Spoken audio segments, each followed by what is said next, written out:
Grand day, everyone. It's Shay Seeking. And yeah, we're going to go ahead and read a little bit out of the myth and symbol in ancient Egypt, right? Okay. Because, I just like to mix things up so that I can get a better understanding.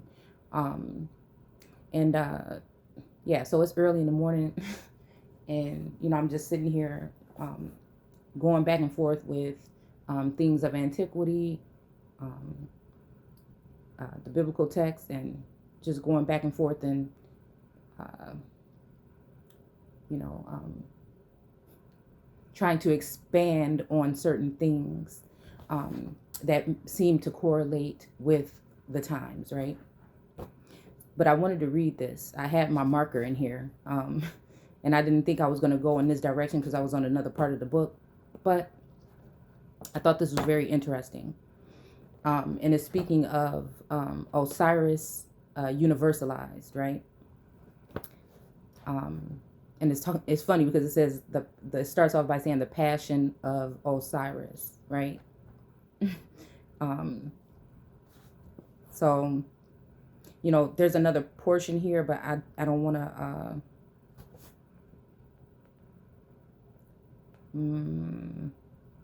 Yeah. So I don't want to read that part. I'm going to start over here, where it says, "In spite of the disorder," okay. The time following the breakdown of the old kingdom was one of the great ages of liberation of the human spirit. The collapse of the ordered society of the pyramid age shook confidence in everything. Doubts were expressed not only about the justice of the social order, but about the possibility of survival after death, the nature of the gods, of the worshippers' relation to them. Partially concealed in the oblique, elusive language, right? Um, yeah, of the time are signs of the intense intellectual ferment.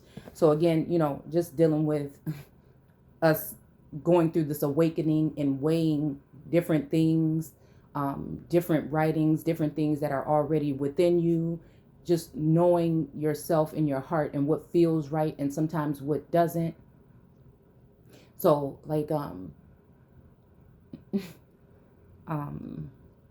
yeah, so with me, just working on being me, you know what I'm saying? And weighing all things and using, asking the universe to help guide, right? Things internally, right? By using different tools as well in outside and inside of ourselves to guide us on this journey, because paying homage to the ancients or the ancestors, right, along with other writings that came after, because we know that things are things have been flipped, right, upside down. Some things have been taken out and put back in. We know that the newer things, or the things that came after, like the biblical text and everything, took from what the ancients had already laid down. And I just feel like I'm someone that doesn't take every single, I take from text, right? But every single thing doesn't sit right with me, and I have to go with what fits right with me, to hopefully guide me towards what I feel my truth is, right? So again, this is just me dabbling here and there, right? Because I just actually got this book yesterday, or the day before.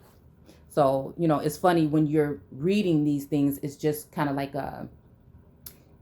giving you what you already had, helping to assisting to open doors within the soul, is what I feel, or within the mind, within the body, right? Within your vessel. Because we're all going to see things slightly different, right, than each other. So it says the collapse of the okay, hold on. The collapse of the ordered society of the pyramid age shook confidence in everything. Doubts were expressed not only about the justice of the social order, but about the possibility of survival after death, the name of the gods and of the worshippers' relation to them, partially concealed in the oblique, elusive language of the time are signs of the intense intellectual ferment. Foundational problems about the nature of man and God, the problem of evil, and most intensely, the nature of the individual soul. Wow.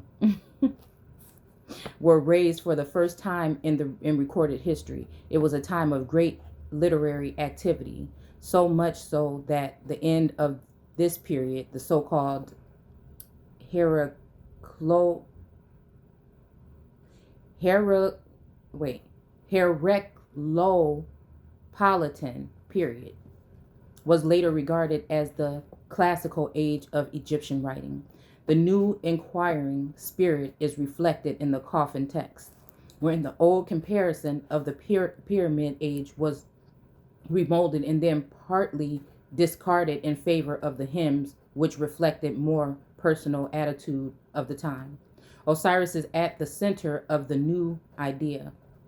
For all their fervor and careful theology, and characters of the Osirian drama had been personified automata rather than distinct individuals. The new feeling is more personal. The rites are no longer the business of kings or even society as a collective unit. They reflect the inward feelings of the ordinary men and women.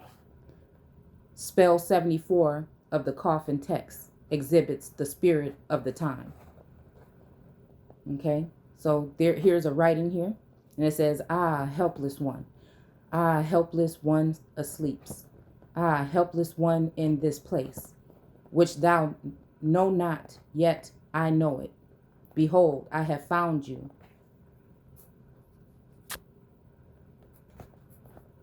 Lying on your side, the great listless one.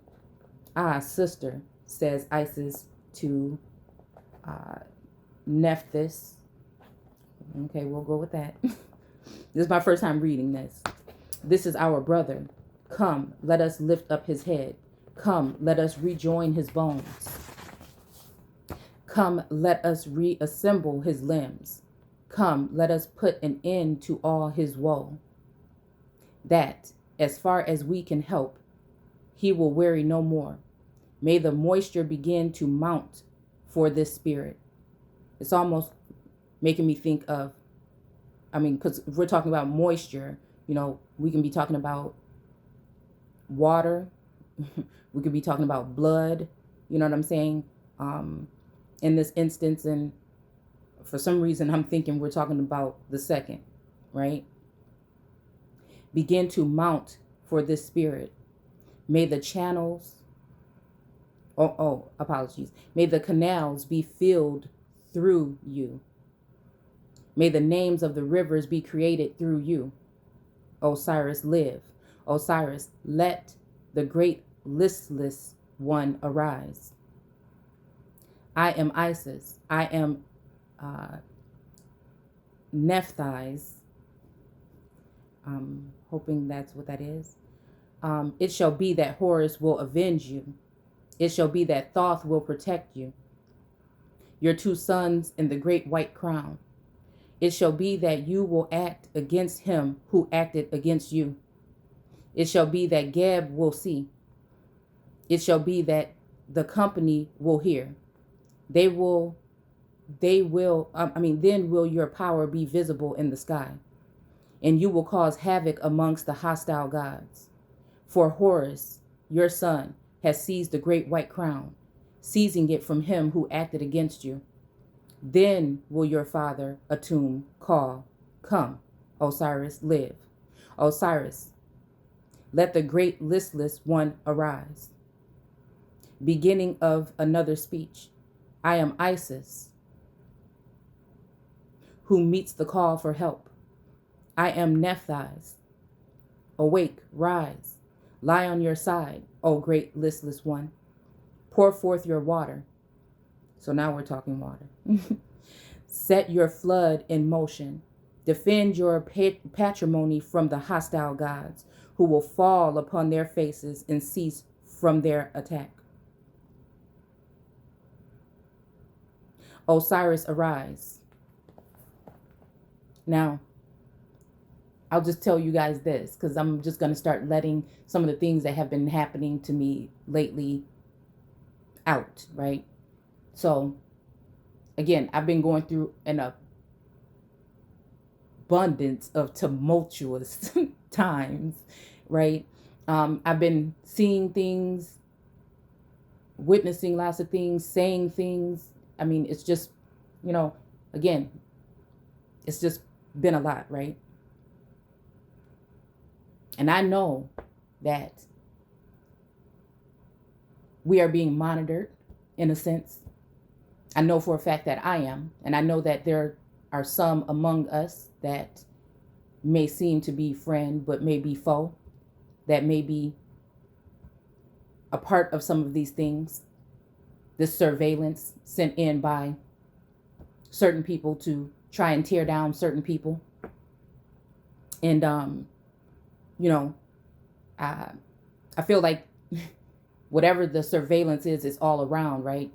I'm to the point where it doesn't even bother me anymore, right? So I'm looking in the mirror last night and I, just sitting there.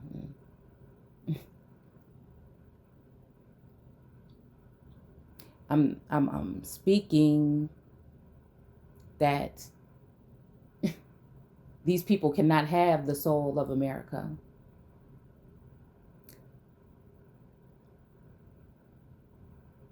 Feeling as though, because sometimes I'm conflicted as to what type of energy is actually around. And I'm speaking that they cannot have the souls of the people that I love, that they cannot have my throne. They cannot invade my vessel any longer. And that they will fall. They will fail. They will fall. And they will worship the very earth that they trample over. And so today, like I said, this marker is in my book. I wanted to get a little bit of insight, and it's just funny. I had to stop.